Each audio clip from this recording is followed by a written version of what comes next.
नमस्कार, स्वागत है आपका। देख रहे हैं एबीपी गंगा। मैं आपके साथ सोनिका सिंह। वक्त हो गया उत्तराखंड प्राइम का। शुरुआत कर रहे हैं बड़ी खबर के साथ। देहरादून से ये बड़ी खबर सामने आ रही है। कांग्रेस में मची कलह को शांत कराने की कोशिश जारी है। कल दून आएंगे कांग्रेस हाईकमान के पर्यवेक्षक पीएल पुनिया। प्रदेश प्रभारी देवेंद्र यादव भी उनके साथ रहेंगे मौजूद। कल कांग्रेस के वरिष्ठ नेताओं के साथ बैठक करेंगे पीएल पुनिया और जो कलह कांग्रेस में देखी जा रही है उसको शांत कराने की कोशिश करेंगे। 16 अप्रैल को कांग्रेस विधायकों और जिला अध्यक्षों के साथ बैठक भी उनकी होने जा रही है। तो अब यहाँ पर कांग्रेस के अंदर मची कलह को शांत कराने की कोशिश की जाएगी। पीएल पुनिया की तरफ से कल दून पहुंचेंगे कांग्रेस हाईकमान के पर्यवेक्षक। कांग्रेस विधायक प्रीतम सिंह और प्रदेश प्रभारी देवेंद्र यादव में बयानबाजी रुक नहीं रही है। इसी बीच कांग्रेस प्रदेश अध्यक्ष करण माहरा ने नसीहत दी है कि ऐसी बयानबाजी से बचना चाहिए। तो राजनीतिक रूप से परिपक्व होते हैं, उन्हें अगर प्रभारी की जिम्मेदारी दी जाती है तो स्वाभाविक बात है तद अनुसार कार्य करते हैं। उनका राज्य के अंदर किसी के प्रति कोई अलग से विशेष प्यार स्नेह नहीं होता है, बल्कि वो जो है राष्ट्रीय नेतृत्व के प्रति समर्पित होता है। तो अब अधकचरे लोगों के हाथों में अगर प्रभार होगा तो आप अंदाजा लगा सकते हैं कि क्या स्थिति है। उनको हाईकमान ने उत्तराखंड का प्रभारी बना के भेजा और प्रभारी के विरुद्ध बयान देने का मतलब आपने हाईकमान के विरुद्ध बयान दिया है। प्रभारी का क्या स्टेक है? प्रभारी ने ना तो यहाँ से चुनाव लड़ना है, ना प्रभारी ने यहाँ से एमपी बनना है, ना प्रभारी यहाँ से राज्यसभा जा रहे हैं। फिर क्यों यही व्यक्ति जो प्रभारी के विरोध बोल रहे हैं, उन्होंने चुनाव से पहले इसी प्रभारी की तारीफ की थी और चुनाव के परिणाम आने के बाद आज प्रभारी के विरुद्ध बयान दे रहे हैं। निश्चित ये दुख दे रहा। और मैं आश्चर्यचकित हूँ कि सुबह से शाम सैकड़ों कार्यकर्ता आके इस बात पे परेशान हैं कि आखिर क्यों प्रभारी के खिलाफ कुछ कहा जा रहा है। और इस खबर पर पंकज राणा मेरे साथ जुड़ चुके हैं अधिक जानकारी के साथ। पंकज, कांग्रेस में जिस तरीके से देखा जा रहा है वहां पर कलह मची हुई है अंदर ही, और इसी कलह को शांत कराने के लिए पीएल पुनिया पहुंच रहे हैं संकट मोचक बनकर। क्या लगता है, क्या वाकई में इस कलह को शांत करा पाएंगे?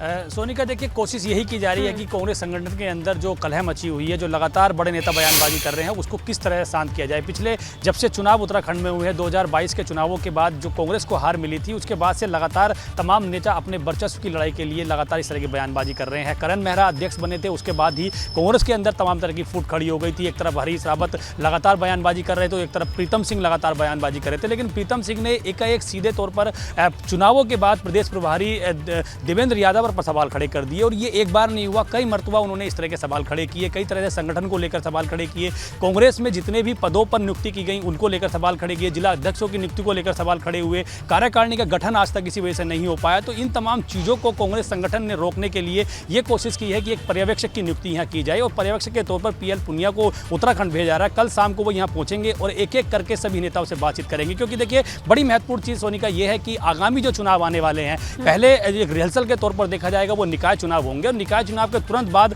लोकसभा चुनाव होंगे। लोकसभा चुनावों में एक बेहतर प्रदर्शन कांग्रेस का रहे, जो लगातार गुटबाजी हो रही है, जो लगातार कांग्रेस के नेताओं द्वारा बयानबाजी होती है, उसको रोक लिया जाए। संगठन एकजुट होकर अगर कांग्रेस का काम करेगा तो निश्चित तौर पर आगामी चुनाव में कुछ फायदा कांग्रेस को हो सकता है। क्योंकि उनकी लड़ाई सीधे तौर पर भाजपा के साथ है और भाजपा संगठनात्मक तौर पर जिस तरह चुनाव लड़ती है उसके सामने कहीं ना कहीं कांग्रेस अपने आप को कमजोर महसूस करता है। इसीलिए ये कोशिश की गई है कि संगठनात्मक ढांचे को मजबूत करने के लिए, नेताओं की बयानबाजी रोकने के लिए, तमाम नेता जिस तरह से अलग अलग चाल संगठन के चलते हैं उनको किस तरह से शांत किया जाए, कैसे समन्वय बनाया जाए, उसी के लिए पीएल पुनिया को उत्तराखंड का पर्यवेक्षक नियुक्त किया गया है। पुनिया पहुंच तो रही है पंकज, लेकिन जिस तरीके से कांग्रेस के इतने विधायक नहीं है उत्तराखंड में जितने की गुट बन चुके हैं, ऐसे में आगामी लोकसभा चुनाव आ रहे हैं, निकाय चुनाव आ रहे हैं, कैसे अपने आप को साबित कर पाएगी कांग्रेस? बिल्कुल निश्चित तौर पर देखिए ये बड़ी चुनौती कांग्रेस के सामने होने वाली है। कांग्रेस के मात्र 19 विधायक हैं, 19 विधायक अलग अलग गुटों में बटे हुए हैं। कुछ लोग अगर दिल्ली, एक उनका समर्थक दिल्ली पहुंचता है तो वो विधायक उनके साथ दिल्ली पहुंच जाते हैं। कई बार करण मेहरा की कुर्सी को हिलाने तक की कोशिश की गई, अलग तरह से कोशिश की गई, नेता प्रतिपक्ष यशपाल आर्य की कुर्सी को हिलाने की कोशिश की। तमाम ये घटनाक्रम कांग्रेस के अंदर खाने चलते रहे हैं। इन्हीं सभी चीज़ों को किस तरह से रोका जाए, इसीलिए केंद्रीय नेतृत्व ने यह निर्णय लिया है कि सभी नेताओं से वन टू वन बात की जाए। पेंच भी कैसे जाएंगे, कई जो नेता हैं लगातार जो बयानबाजी कर कर रहे हैं उनको लेकर उनको सख्त हिदायत भी दी जाएगी कि आप बार बार इस तरह से संगठनात्मक तौर पर बयानबाजी ना करें, किसी भी बड़े नेता के खिलाफ इस तरह के बयानबाजी ना करें, क्योंकि प्रदेश प्रभारी के खिलाफ बयानबाजी करना केंद्रीय नेतृत्व के खिलाफ बयानबाजी करना ऐसा माना जाता है। अनुशासन समिति का भी भाजपा उत्तराखंड कांग्रेस ने अपना गठन कर दिया है, वो अपना मॉनिटरिंग कर रही है, लेकिन क्योंकि यहाँ पर अपने आप को अपना जो कांग्रेस का नेता होता है वो अपने आप को बहुत बड़ा नेता समझते हैं, इसीलिए वो इस तरह की बयानबाजी करते हैं। लेकिन यहाँ जो अनुशासन समिति गठन किया गया है उसका बहुत बड़ा प्रभाव है नहीं, इसलिए अब सीधे तौर पर कहा सकता है कि केंद्रीय नेता इसमें हस्तक्षेप कर रहा है और यहीं पर पीएल पूनिया को भेजा गया है। वो यहाँ पर एक विस्तृत रिपोर्ट तैयार करेंगे, सभी संगठनात्मक लोगों से बातचीत करेंगे, विधायकों से बात करेंगे, पूर्व विधायकों से बात करेंगे, जो प्रत्याशी रहे हैं चुनाव लड़ने वाले उनसे बातचीत करेंगे। और सबसे महत्वपूर्ण बात होगी प्रीतम सिंह से बात करना, हरीश रावत से बात करना, यशपाल आर्य से बात करना और पूर्व अध्यक्ष गणेश गोदियाल से बात करना और संगठन के जो अध्यक्ष हैं करण महरा उनसे बातचीत करना। इनसे जो फीडबैक निकलेगी वो फीडबैक सीधे दिल्ली जाएगी और फिर यह भी माना जा रहा है कि अगर किसी की कमी पाई गई, बयानबाजी में कोई दिक्कत होती है तो कार्रवाई भी हो सकती है। अब ये देखना होगा कि पीएल पुनिया जो यहाँ पर संगठनात्मक तौर पर अपनी पूरी चीजें लेकर जाएंगे वो दिल्ली में देते हैं तो किस तरह की कार्रवाई होती है और क्या उसका पूरा समाधान निकल पाता है। जी बिल्कुल पंकज, देखना जरूरी होगा क्या समाधान निकलता है, क्योंकि न सिर्फ उत्तराखंड, अलग अलग राज्यों में देखा जा रहा है कि किस तरीके से कांग्रेस के अंदर ही गुटबाजी चल रही है और यह बहुत जरूरी है कि कांग्रेस में सब कुछ ठीक हो। बहुत शुक्रिया पंकज तमाम जानकारी हम तक पहुंचाने के लिए। आगे रुक करते हैं इस बीच एक और बड़ी खबर सामने आ रही देहरादून से। देहरादून में ग्राफिक एरा और दूसरे छात्रों के बीच खुड़दंग का मामला देखने को मिला है। एसएसपी ने कही कि माहौल बिगाड़ने वालों पर कार्रवाई की बात कही गई है। एसएसपी की तरफ से मारपीट को लेकर ग्राफिक एरा प्रबंधन ने एक छात्र को निलंबित भी कर दिया। इस पूरे मामले में छात्रों के बीच मारपीट का वीडियो भी वायरल हुआ था और इसी वीडियो के आधार पर एसएसपी की तरफ से कहा गया है कि माहौल बिगाड़ने वालों पर कार्रवाई की जाएगी। देहरादून में दरअसल ग्राफिक एरा और दूसरे छात्रों के बीच हुड़दंग का मामला सामने आया और इसका एक वीडियो भी वहां पर कुछ लोगों ने रिकॉर्ड किया जो कि वायरल हो रहा है। और ये वीडियो आपके टीवी स्क्रीन पर, ये वही वीडियो है जिसमें देखा जा रहा है कि ग्राफिक एरा के प्रबंधन और जो कुछ छात्र हैं उनके बीच यहाँ पर मारपीट, और ये वीडियो आपके टीवी स्क्रीन पर काफी वायरल ये वीडियो इस वक्त हो रहा है। और इसी को लेकर के एसएसपी की तरफ से कहा गया है कि जो भी माहौल बिगाड़ने का काम करेंगे उन पर सख्त कार्रवाई होगी। ग्राफिक एरा इंस्टीट्यूट के आसपास काफ़ी लड़के जो पुराने ग्राफिक एरा यूनिवर्सिटी के हैं या अन्य यूनिवर्सिटी के लड़के यहाँ रहते हैं, तो कुछ तैयारी कर रहे हैं, कुछ जॉब कर रहे हैं, तो उस तरह के लड़के हैं। कुछ बाहर के भी, मेरठ के, मुजफ्फरनगर के, अदर स्टेट्स के लड़के भी यहाँ रहते हैं, तो उनको हम देख रहे हैं। बल्कि एसपीसीटी के नेतृत्व में एक बहुत व्यापक हम लोग कार्रवाई करेंगे इसी बीच। और जितने भी इस तरह के जो मिसक्रिएंट्स हैं, जो न्यूसेंस पैदा करने वाले हैं, सबके खिलाफ कार्रवाई होगी। एडमिनिस्ट्रेटिव ऑफिसर है मिसेस जोशी, उनसे मेरी बात हुई है। संभवतः वो बता रहे थे कि उन्होंने कोई 10 सेक्शन है या एक लड़कियों को सस्पेंड कर दिया उन्होंने, स्कूल कॉलेज से जो है उसमें बाहर निकाल दिया। और अब रुद्रप्रयाग से खबर सामने आ रही है। तुंगनाथ और मध्य महेश्वर धाम की कपाट खुलने की तारीख तय हो चुकी है। 22 मई को सुबह 11:30 के पर खुलेंगे मध्य महेश्वर के कपाट। वहीं 26 अप्रैल को 10:50 पर तुंगनाथ के कपाट खुलने जा रहे हैं। द्वितीय केदार के रूप में जाने जाते हैं भगवान मध्य महेश्वर। वहीं शीतकालीन गद्य स्थल मक्कूमठ में तारीख की घोषणा कर दी गई है। इसके लिए मुहूर्त भी निकल चुका है। यहाँ पर 26 अप्रैल को 10:50 पर तुंगनाथ के कपाट खुलने जा रही हैं। तो वहीं आपको बता दें 22 मई को सुबह 11:30 पर मध्य महेश्वर के कपाट खुलेंगे, जिसका इंतजार लोगों को है, भक्तजनों को है। तो श्रद्धालुओं के लिए, भक्तों के लिए ये एक अच्छी खबर सामने आई है। यहाँ पर चारधाम यात्रा को लेकर श्रद्धालुओं में इस बार काफी उत्साह देखा जा रहा है। केदारनाथ धाम ध्यान गुफा के लिए तो अभी से ही जून तक की बुकिंग फुल बताई जा रही है।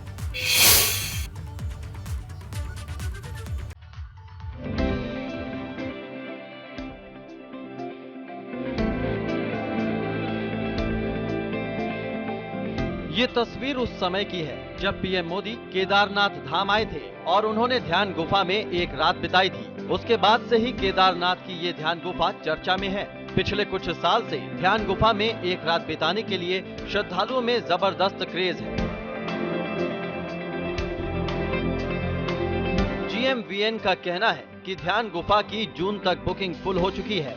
ये ध्यान गुफा केदारनाथ मंदिर से करीब 800 मीटर दूरी पर स्थित है। गढ़वाल मंडल विकास निगम गुफा की बुकिंग करवाता है। इस गुफा में साधना के लिए तीर्थ यात्रियों को एक रात के 3000 रुपए चुकाने पड़ते हैं। गुफा में एक समय में एक ही यात्री के रुकने की व्यवस्था की गई है। ध्यान गुफा है, उसका क्रेज, उसकी लोकप्रियता लोगों में बहुत ज़्यादा है और माननीय प्रधानमंत्री जी के वहाँ पर प्रवास के पश्चात जो उसके प्रति लोगों का आकर्षण है वो इस स्थिति तक है कि उस पर्टिकुलर गुफा में हमारे पास अगले मतलब यात्रा शुरू होने से 1.5 महीने तक की पूरी हमारे पास बुकिंग है। लेकिन मैं ये भी कहना चाहता हूँ यात्रियों से कि उसके अलावा भी हमारे पास, वो तो ऑनलाइन हम लोग उसको बुक करते हैं, उसके अलावा भी 3 गुफाएं और स्थानीय प्रशासन के द्वारा बनाई गई है। 2018 में नेहरू पर्वतारोहण संस्थान ने केदारनाथ में ध्यान गुफा का निर्माण किया था, जिसका संचालन गढ़वाल मंडल विकास निगम कर रहा है। उधर चारधाम यात्रा को लेकर इस बार तीर्थयात्रियों में भी काफी उत्साह है। केदारनाथ यात्रा के लिए अब तक 13 लाख तीर्थयात्री रजिस्ट्रेशन करवा चुके हैं। अकेले केदारनाथ यात्रा के लिए 5 लाख तीर्थयात्रियों ने रजिस्ट्रेशन करवाया है। मुख्यमंत्री पुष्कर सिंह धामी का कहना है कि चारधाम यात्रा इस बार सुचारू रूप से चलेगी। मैं लगातार निरीक्षण कर रहा हूं यहाँ से और लगातार समीक्षा भी कर रहा हूँ। 4 अभी तक बड़ी समीक्षाएं हम कर चुके हैं और पूरा हमारा उत्तराखंड चारधाम यात्रा के लिए पूरी तरह से तैयार है। पिछले दिनों में जोशीमठ भी गया था। जोशीमठ के लोगों ने एक बड़ा आयोजन जोशीमठ ओली मैराथन के नाम से किया था, जिसमें देश भर के लोगों ने आकर भाग लिया था और पूरे भारतवर्ष के लोगों को, आने वाले सैलानियों को, आने वाले पर्यटकों को एक संदेश वहां से सब लोगों ने दिया था। 22 अप्रैल से चारधाम यात्रा की शुरुआत होगी। सबसे पहले गंगोत्री और यमुनोत्री धाम के कपाट खुलेंगे, जिसके बाद 25 अप्रैल से केदारनाथ धाम और 27 अप्रैल से बद्रीनाथ धाम की यात्रा की शुरुआत होगी। एबीपी गंगा के लिए देहरादून से पंकज राणा की रिपोर्ट।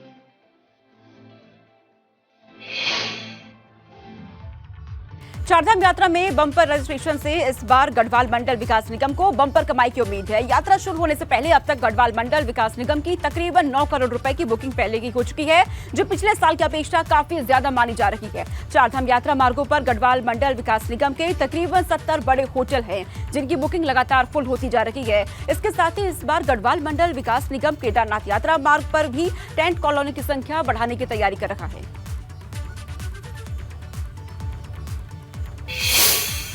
केदारनाथ जी में जो टेंट कॉलोनी वहाँ गढ़वाल मंडल विकास निगम पहले से भी लगातार है, लेकिन पिछली बार की यात्रा के अनुभव को देखते हुए कि ज़्यादा संख्या में यात्री आ रहे हैं, इस बार हम लोग जो है उन टेंट की संख्या को बढ़ा रहे हैं। अगर हम आपसे ये कहें कि हम भीमबली से लेकर के से केदारनाथ जी तक, जैसा मैंने बताया कि हम लगभग 3,000 के आसपास लोगों को रुकवा सकते हैं अपने टेंट कॉलोनीज में।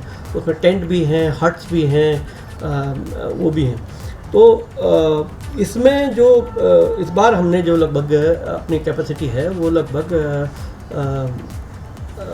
मोटा जो है 1200-1300 व्यक्तियों की रुकने की व्यवस्था बढ़ाई है। उत्तरकाशी में चारधाम यात्रा को लेकर पुलिस ने खास तैयारी की है। इस बार गंगोत्री और यमुनोत्री धाम में हर चौराहे पर कई भाषाओं में लिखे साइन बोर्ड आपको मिलेंगे, जिन पर यात्रा से जुड़ी अहम जानकारियां होंगी, जिससे कि यात्रा पर आने वाले श्रद्धालुओं को अपने राज्य की भाषा समझ में आ सके और उसकी यात्रा यहाँ पर यात्रियों की यात्रा सुखद हो सके। मार्गदर्शिका और जो भी दिशा निर्देश जो हैं मल्टीलिंगुअल फॉर्मेट में देंगे। तो इस बार हमने हमारा जो फ्लेक्सीज, बैनर, लीफलेट्स जो हैं वो हमने तैयार करवा लिए हैं। ये हम 4 लैंग्वेज में तैयार करवाए हैं, हिंदी, गुजराती, तमिल और मराठी। और ये जहाँ भी यात्रियों को कोई दिक्कत आती है लैंग्वेज को लेके, तो वो इसको देख सकता है। चारधाम यात्रा के दौरान पिछले सालों में रोडवेज बसों की कई दुर्घटनाएं हो चुकी हैं, जिसे लेकर परिवहन निगम ने इस बार नई योजनाएं बनाई है। परिवहन मंत्री चंदन रामदास का कहना है कि इस बार कोशिश की जाएगी कि ड्राइवर को पूरा आराम मिले। इसके लिए परिवहन की चेक पोस्ट हाईटेक की गई है। यहाँ ड्राइवरों के लिए विश्राम और अच्छे खाने की व्यवस्था होगी। इन चेक पोस्टों से ही वाहन चालकों की ड्यूटी भी रिप्लेसमेंट की जाएगी। इस बार ये अभिनव प्रयास किया है कि हमारी जहाँ चेक पोस्ट है, हम नए हाईटेक चेक पोस्ट बना रहे हैं और हम अपने रोडवेज के साथ साथ हम अपने ड्राइवरों के लिए विश्राम स्थल बना रहे हैं, जहां ड्राइवरों को रखेंगे, उनकी विश्राम की व्यवस्था, उनके खाने पीने की व्यवस्था, उनके रिप्लेसमेंट की व्यवस्था भी करेंगे। क्योंकि जब तक ड्राइवर को रेस्ट नहीं मिलेगा। अगर वो लगातार रूट पर चलेगा तो दुर्घटनाएं होने की संभावनाएं प्रबल होती है। इसलिए हम एक दिन का प्रशिक्षण भी दे रहे हैं। 22 अप्रैल से चारधाम यात्रा का आगाज होने जा रहा है, जिसको लेकर सरकार पूरी तरह से तैयारियों में जुटी हुई है। रुड़की ARTO कार्यालय में चारधाम यात्रा पर जाने वाले कमर्शियल वाहनों की ग्रीन कार्ड की व्यवस्था शुरू कर दी गई है। उत्तराखंड में बॉर्डर पर एंट्री करने वाले वाहनों के ग्रीन पास बनाने का काम शुरू कर दिया गया है। वाहनों की फिटनेस और जांच पड़ताल के बाद ही ग्रीन कार्ड के साथ ही ट्रिप कार्ड भी मिल जाएगा। परिवहन विभाग की पूरी तैयारी है और जो भी व्यक्ति यहाँ पे आना चाहता है, जो भी कॉमर्शियल वाहन से आएंगे, तो उनको ग्रीन कार्ड बनाना अनिवार्य है, जो कहीं भी किसी भी ऑफिस से बनाया जा सकता है। और जितनी बार आप अपना चक्कर लगाएंगे तो उसमें एक ट्रिप कार्ड भी बनाना कंपलसरी रहेगा। तो अभी तक हमें जो दिशा निर्देश हैं वो ग्रीन कार्ड के लिए हैं। देहरादून के नशा मुक्ति केंद्र यात्रा का केंद्र बनकर रह गया है। मंगलवार की सुबह दून के आराध्या नशा मुक्ति केंद्र में एक युवक की मौत हो गई और केंद्र संचालक युवक का शव उसके घर के बाहर छोड़कर फरार हो गए। इससे पहले भी इस तरह की कई घटनाएं देहरादून के नशा मुक्ति केंद्र में हो चुकी है।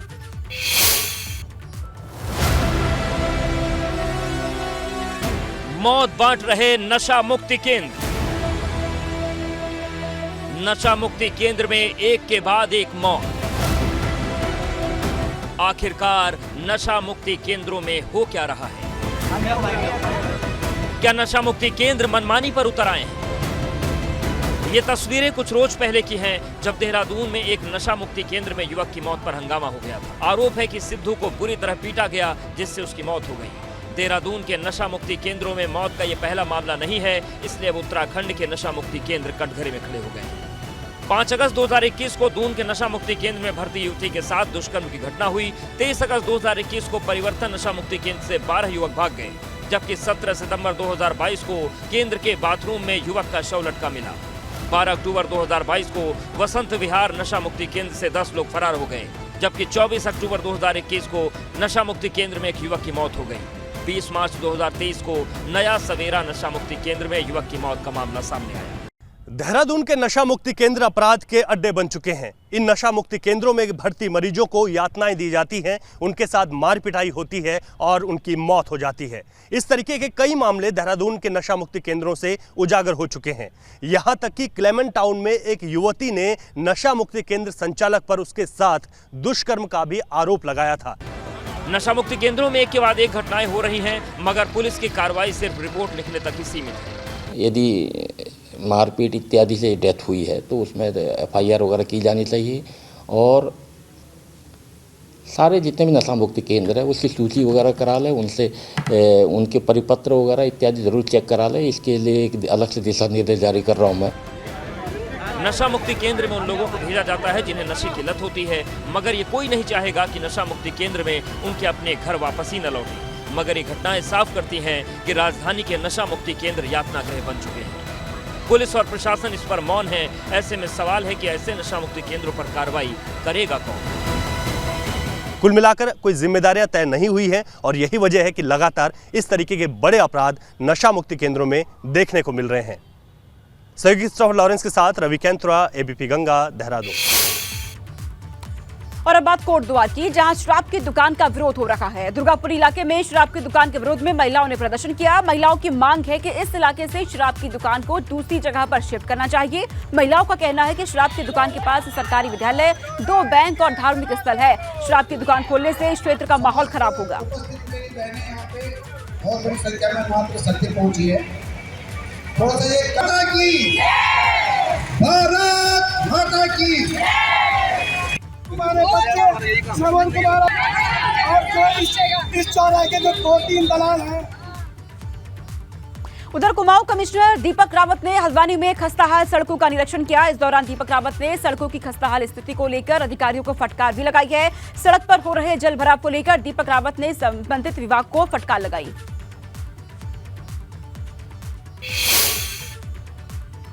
पूरी जो नए सिरे से रोड बननी है, ये 4 इसके बेसिकली कंपोनेंट्स हैं, जिसमें से बिजली वालों का UPCL का काम पहले ही हो चुका है। जल संस्थान का वर्तमान में चल रहा है, जिसमें लीकेजेस भी हैं और जो ठीक से इसका कॉम्पैक्शन होना था वो भी नहीं किया गया है। उनको निर्देश दिए गए हैं कि आज ही ये जो लीकेजेस हैं इसको सब रिपेयर कर दें और साथ ही साथ जो कॉम्पैक्शन इनको करना चाहिए था सड़क का, जो ऐसे ही छोड़ दिया इन्होंने, उसको भी ये सुनिश्चित कराएं। आज बैसाखी स्नान है। इस मौके पर हरिद्वार में हर की पैड़ी पर स्नान करने के लिए श्रद्धालुओं की भीड़ उमड़ रही है। जिला प्रशासन ने स्नान पर्व को लेकर पूरे मेले क्षेत्र को 15 सुपर जोन और 39 सेक्टर में बांटा है। साथ ही 900 पुलिस जवान की तैनाती की गई है और इसके साथ 8 कंपनी PSC की तैनात की गई है। कोरोना के खतरे को देखते हुए जिला प्रशासन की तरफ से गाइडलाइन भी जारी की जा रही है और श्रद्धालुओं से भी जिला प्रशासन अपील कर रहा है कि मास्क लगाकर रखें। मुझे मौका मिला बैसाखी पे नहाने के लिए, स्नान करने के लिए, बहुत सुख शांति मिली।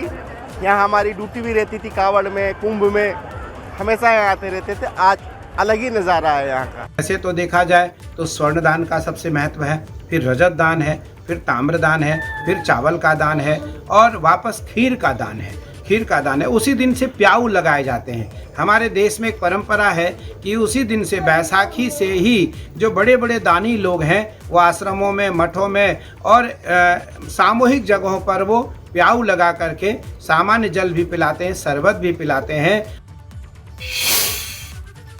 बैसाखी पर्व पर विकासनगर के जनजातीय क्षेत्र जौनसार में बिस्सू पर्व की शुरुआत हो गई है। इस पर्व को लेकर जौनसार के लोगों में काफी उत्साह है। लोग सुबह उठते ही बुरांश के फूल लेकर अपने इष्ट देव के पास पहुंचते हैं और उनकी आराधना करते हैं। जौनसार क्षेत्र में अब 3 दिन तक बिस्सू पर्व उत्साह से मनाया जाएगा।